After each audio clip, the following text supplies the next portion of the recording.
Baiklah, kaum muslimin wal muslimat yang dimuliakan Allah Subhanahu wa taala, kita menuju kepada poin yang ketiga, yaitu terkait dengan kekuatan-kekuatan yang ada atau negara-negara yang ada ketika itu yang berada di sekitar Jazirah Arab pada abad 12 Hijriyah.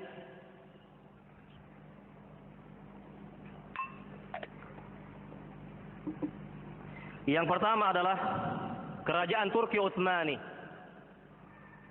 Kita akan melihat bagaimana kerajaan Turki Utsmani pada saat itu. Kemudian yang kedua terkait dengan kerajaan Safawiyah Ar-Rafidiyah di negeri Persia, Iran yang ada sekarang. Dan yang ketiga, kerajaan Mongol di India. Maka seperti yang tadi saya jelaskan di awal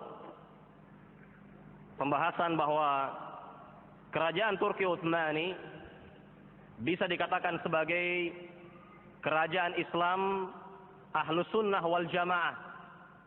Namun telah dinodai dengan berbagai hal yang menyimpang, seperti bahwa kerajaan Turki Utsmani sangat mendukung akidah Sufi, sangat-sangat mendukung akidah Sufi. Kemudian kerajaan yang kedua adalah kerajaan Safawiyah.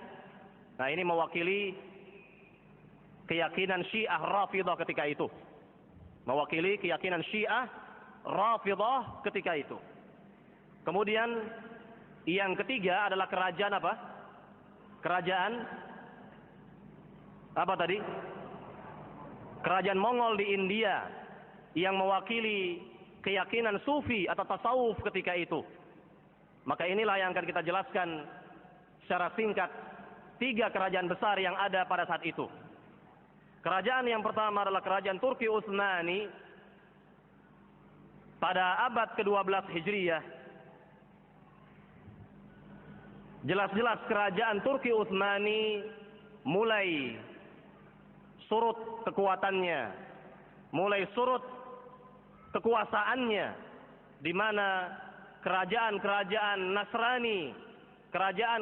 Nasrani ketika itu berusaha menghancurkan kerajaan Turki Utsmani. Di antaranya adalah kerajaan Rusia, Jerman dan lain sebagainya. Maka pada tahun 1110 Hijriyah atau tahun 1699 Masehi diadakan perjanjian bahwa Turki Utsmani menaikkan perjanjian, yakni dengan yang disebut dengan perjanjian Karlovetsky, perjanjian dengan kerajaan-kerajaan Rusia dan seterusnya, bahwa Turki Utsmani betul-betul kerajaan yang telah kalah di hadapan mereka. Maka dengan demikian pada zaman itu, pada abad ke-12 Hijriyah, Turki Utsmani mengalami kemundurannya dan seterusnya sampai kita saksikan di awal-awal abad 19 tentang kehancuran kerajaan Turki Utsmani.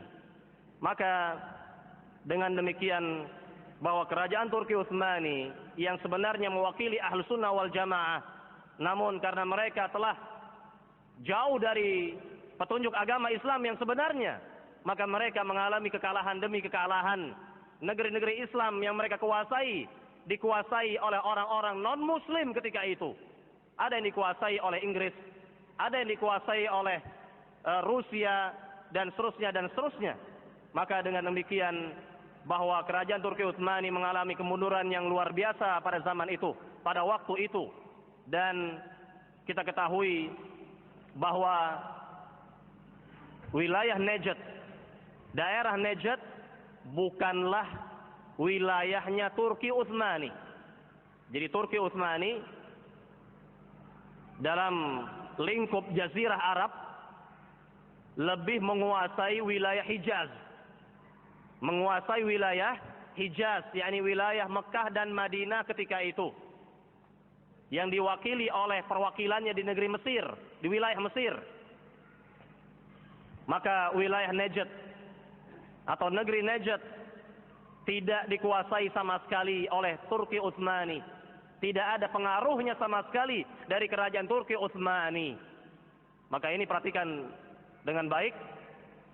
Dari sini kita akan mengetahui nanti pada pembahasan yang kedua oleh Ustaz Badrus Salam terkait dengan syubhat, maka hal ini akan dijelaskan kembali insyaallah taala, bahwa sekali lagi bahwa wilayah Najd atau daerah Najd bukanlah kekuasaan dari Turki Utsmani, karena betul-betul wilayah yang gersang, wilayah yang tandus.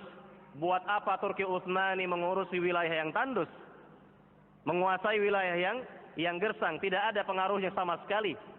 Maka ini terkait dengan wilayah Najd yang bukan merupakan wilayah kekuasaan dari Turki Utsmani.